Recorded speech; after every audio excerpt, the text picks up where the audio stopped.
Olá! Hoje a gente vai mergulhar numa mensagem do pastor Lucinho Barreto sobre um tema que é simplesmente central na fé cristã: o poder do Espírito Santo. Vamos dar uma olhada nos argumentos dele e entender como ele constrói todo o raciocínio. Olha, o ponto de partida de toda a mensagem é essa ideia aqui. Parece simples, né? Mas é muito poderosa. O pastor usa exemplos como a entrega do Oscar ou a última frase de um pai antes de morrer para mostrar um padrão. O que a gente fala por último geralmente tem um peso enorme. E essa é a chave para a gente entender todo o resto. E é com essa ideia na cabeça que a análise foca naquilo que o pastor identifica como sendo o comando final de Jesus para os seus discípulos. A pregação bate muito nessa tecla, sabe? Que essa mensagem final foi única. O argumento é que não foi um conselho, não foi uma nova doutrina, nem uma profecia sobre o futuro. Foi, na verdade, uma ordem bem direta, um comando prático que deveria vir antes de qualquer outra coisa. E aqui estão os detalhes dessa instrução. O comando era basicamente: parem, não ajam por conta própria com a força ou o conhecimento de vocês. A mensagem era muito clara. O trabalho que viria pela frente ia precisar de um tipo de energia completamente diferente, algo que eles ainda não tinham. A partir desse ponto, a pregação começa a explorar o que acontece quando esse comando é ignorado. Descreve como seria uma vida cristã sem esse poder que foi prometido. E olha, a avaliação aqui é bem forte. Tentar seguir os ensinamentos cristãos sem essa capacitação espiritual é descrito não como algo desafiador, mas como impossível.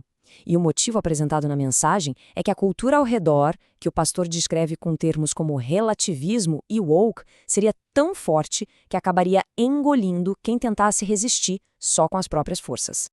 E esse slide aqui ilustra perfeitamente os dois estados de vida que são descritos. De um lado, uma vida com missão, que tem o gostinho do céu na terra. Do outro, o que o pastor chama de modo manutenção. Uma vida focada só em sobreviver espiritualmente, sabe? Sem causar impacto, sem avançar, só tentando garantir a própria salvação. Mas ok, como é que esse poder funciona na prática, no dia a dia? A próxima parte da mensagem se dedica a responder justamente isso, trazendo esse conceito para situações bem concretas da vida. A primeira aplicação prática é no casamento. O argumento aqui é que, no final das contas, nem os sentimentos mais fortes, nem a estabilidade financeira dão conta de segurar uma união a longo prazo. Ele defende que a única força que pode manter um casamento firme é a intervenção direta do seu Criador. A segunda aplicação é na criação de filhos. A ideia aqui é que os pais precisam de um tipo de percepção mais aguçada, quase como um radar espiritual, para conseguir identificar perigos que não são óbvios, como vícios ou más influências que surgem bem debaixo do nariz deles. Por fim, a pregação leva esse conceito para o mundo profissional. A história contada é sobre uma empresária que, ao orar com a sua equipe, sentiu que um dos diretores estava tremendo. E isso a levou a descobrir que ele estava roubando. É um exemplo de discernimento sobrenatural, uma visão além do alcance humano. Certo, então a gente entendeu que o poder é para a vida real. Mas quando e como ele aparece? A mensagem, então, nos dá uma espécie de estrutura para a gente entender os momentos em que essa força se torna visível. A mensagem identifica 3 cenários principais. O primeiro é na hora da necessidade, quando os recursos humanos simplesmente acabam. O segundo, naquilo que é chamado de confronto de poderes. E o terceiro, dentro da vocação ou do propósito de cada pessoa. Esse confronto de poderes é explicado como um choque direto entre forças espirituais opostas. O exemplo clássico usado é Davi e Golias. O ponto principal, segundo a pregação, não foi a habilidade de Davi com a tiradeira, mas sim o poder espiritual que o capacitou, permitindo que um pequeno esforço gerasse um resultado gigante. Bom, se a gente já entendeu onde o poder se manifesta, a próxima pergunta lógica é: como recebê-lo? E essa parte da mensagem foca nos ajustes internos que seriam necessários. 3 correções internas são propostas. Primeiro, a motivação por trás desse desejo pelo poder. Segundo, a prática diária de busca espiritual. E terceiro, a própria definição do que a gente considera normal na vida. Sobre a motivação, a mensagem é bem direta. O poder não é para autopromoção. A comparação usada é ótima. É como encher o tanque de um carro. Ninguém enche o tanque para deixar o carro parado na garagem, certo? Você enche para ir a algum lugar. A missão é o destino.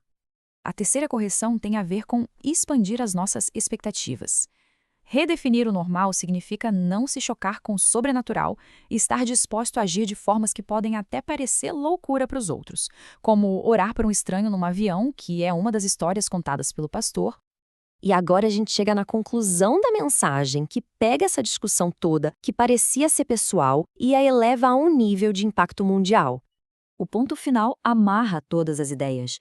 Ter ou não ter esse poder espiritual deixa de ser um problema só seu e passa a ser apresentado como algo que afeta o mundo inteiro. E essa é a frase de encerramento da mensagem.